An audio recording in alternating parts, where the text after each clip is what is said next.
Actually, I offer both board and train sessions, right?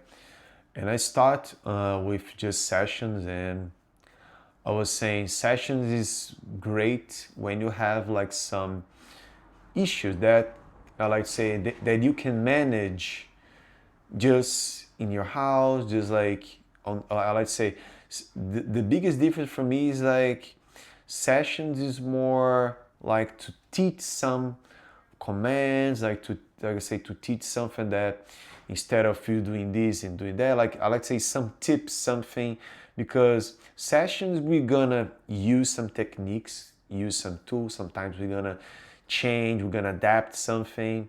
We're gonna see with our like professional vision of what's going on, and of course most part of the time has some could be actually a one relationship problem, could be just because I like to say the dog's so spoiled, and like we have some times to do like some step back. So session is more like one consultation, and of course because I have to teach you how what you're gonna do with your dog, right? What how you gonna make that thing that you want. So I'm gonna give an example. Oh, I wanted my dog to be better with my cat, right?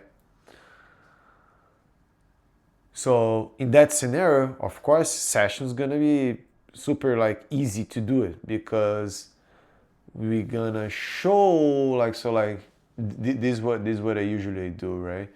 I like to put them together for that appropriate time that I was just like looking for each other, and I'm not gonna put them free in the house right away, because cats they have their, of course, and also I have two cats. I know what I'm talking about. They have their time, and usually dogs they have that prey drive just to go and most part of the time is just to play with the cat, but the cat doesn't know yet. So what I like to do is I like to both on the same environment. I'm looking for both of them. I have the leash on the dog. If the cat is aggressive, I'm gonna put the leash on the cat. So like I say, it all depends, but this is one situation that I can help on sessions, right? But imagine like if you have a one dog that is showing you some of, or like you rescue the dog, right? And you have a one situation that he was lack of being with his mom. He was comes from a puppy mill. He was like inside in a place that he was not socializing. He doesn't know how to socialize. He doesn't know how to interact with other dogs. He's like showing some signs of aggression that people calls aggression. They're like excessive barking, lunging, and all of that. But when you watch the dog and you see actually it's not like just it's a fear aggression, right?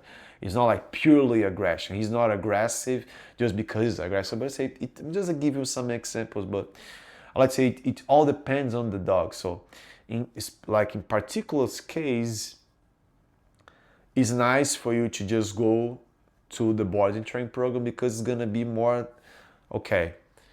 On the board and train program, he gonna have like a one routine. He gonna have like a one step by step. He's gonna have a one discipline. He's gonna have a one time like, hey, the mornings we're gonna go to the park. After you're gonna have a breakfast, you're gonna have a potty break. You're gonna have a pack walk. You're gonna have like a one like sessions in the afternoon. You're gonna have her dinner, you're gonna have her pack walk again, or you're gonna be exposed to go to a basketball area, to a tennis area. We're gonna go to a shopping, we're gonna go to a Home Depot, we're gonna go to, So it's more like I want a structured routine for him to readapt it, for him to like I like to say, to reset the dog, for him to, oh, okay, If this is what Julio expects from me, and I'm gonna apply the same conception in my parents' house, if I follow this, I'm gonna be a happy dog. And what that means, so I like to say, I want to give you like one example of a dog who is like reactive with other dogs, right? And you in the session, like I like to say, oh, if you have a small dog, like a Maltese or something, you can go and present him for another dog, or like, I'm just gonna give you like a one idea of one long distance, just to see how he's gonna feel, and you just came closer, and just like make him getting more tolerant for that. That's one example of a small dog. But if you have like a one big dog, like a German Shepherd, who is like, oh, he's having that same behavior that the Maltese was having, but he's a big dog. It's hard for you to handle. It's hard for you to make that time them together, to see other dog and just to interact. So we have to be more cautious.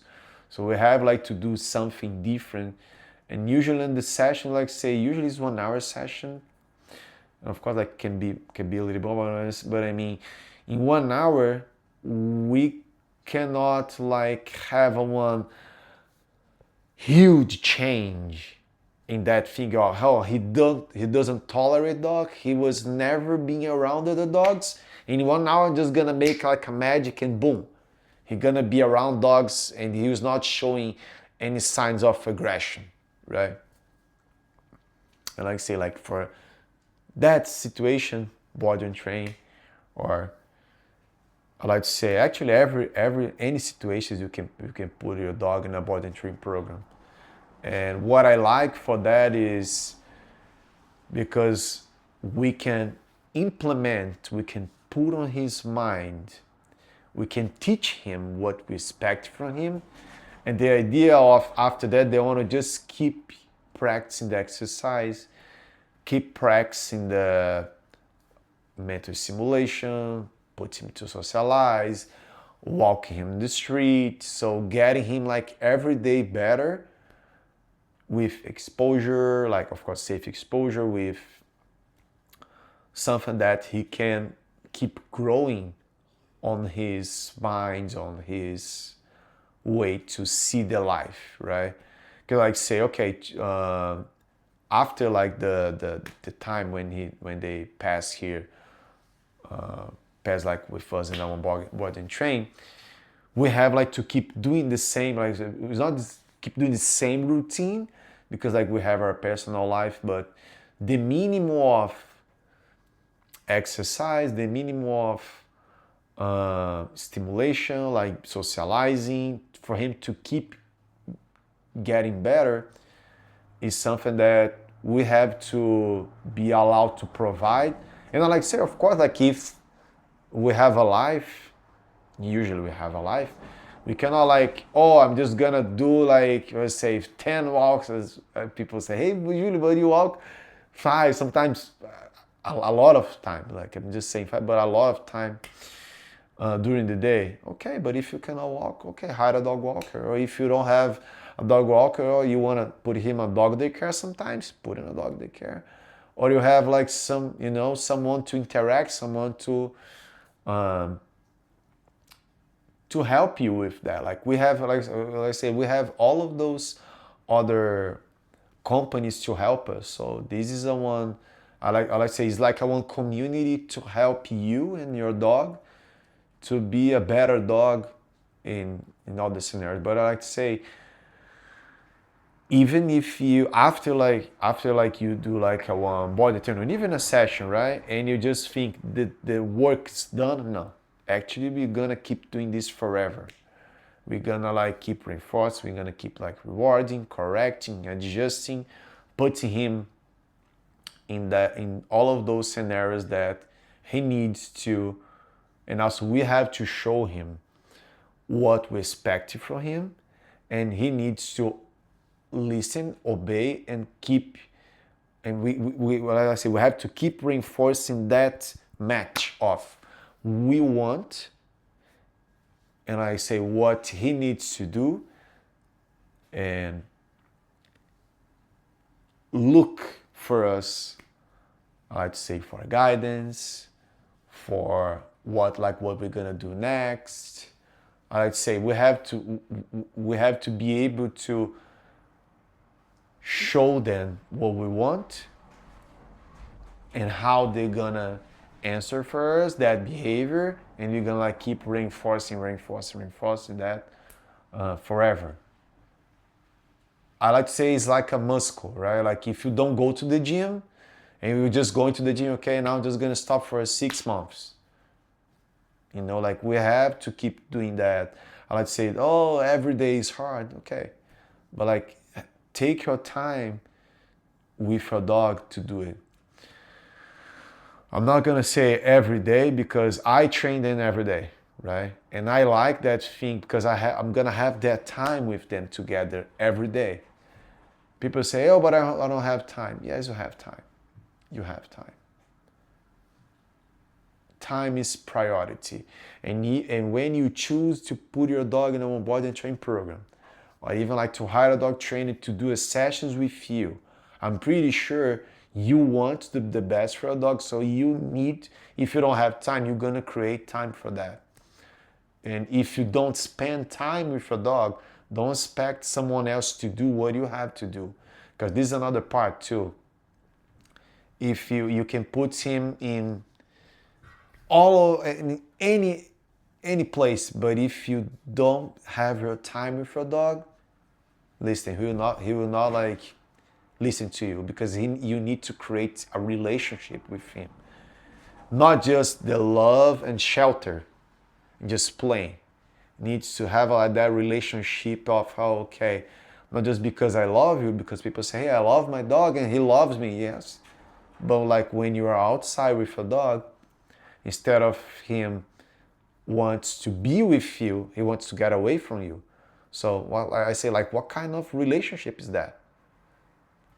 Anyway, I think I just go more, but it's just like what here's in my heart, just to be the most complete as I can. But the best part is after the session, after the body training, right?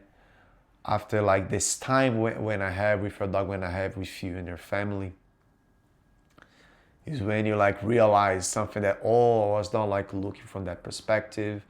I was not even seeing this little hole over here.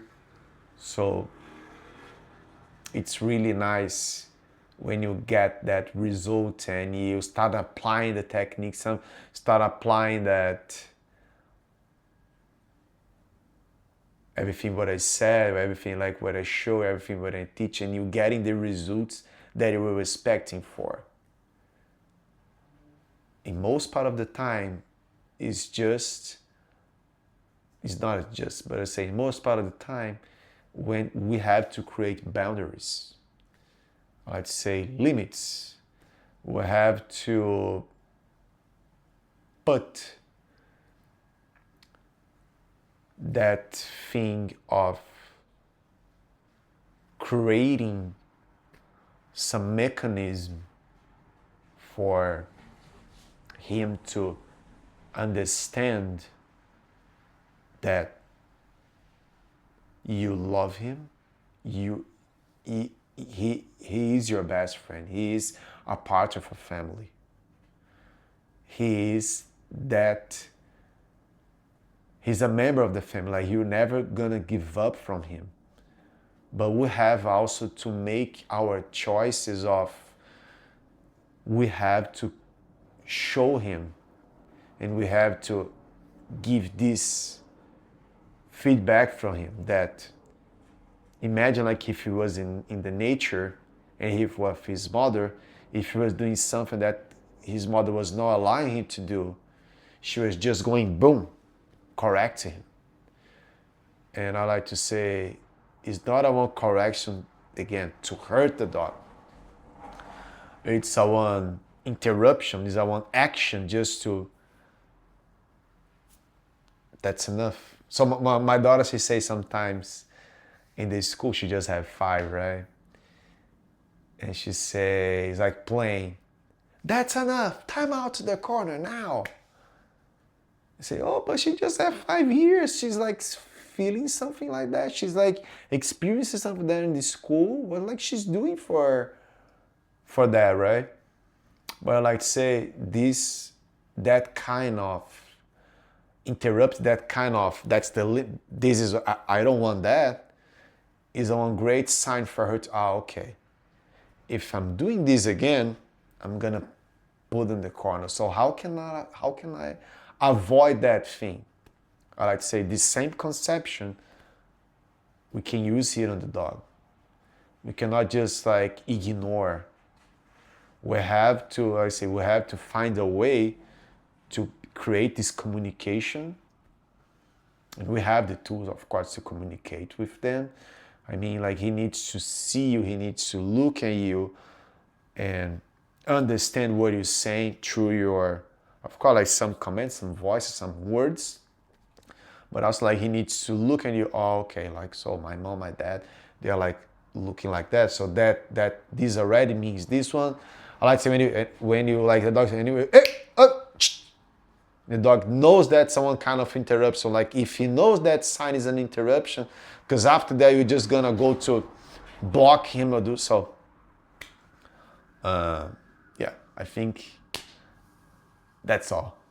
Thank you.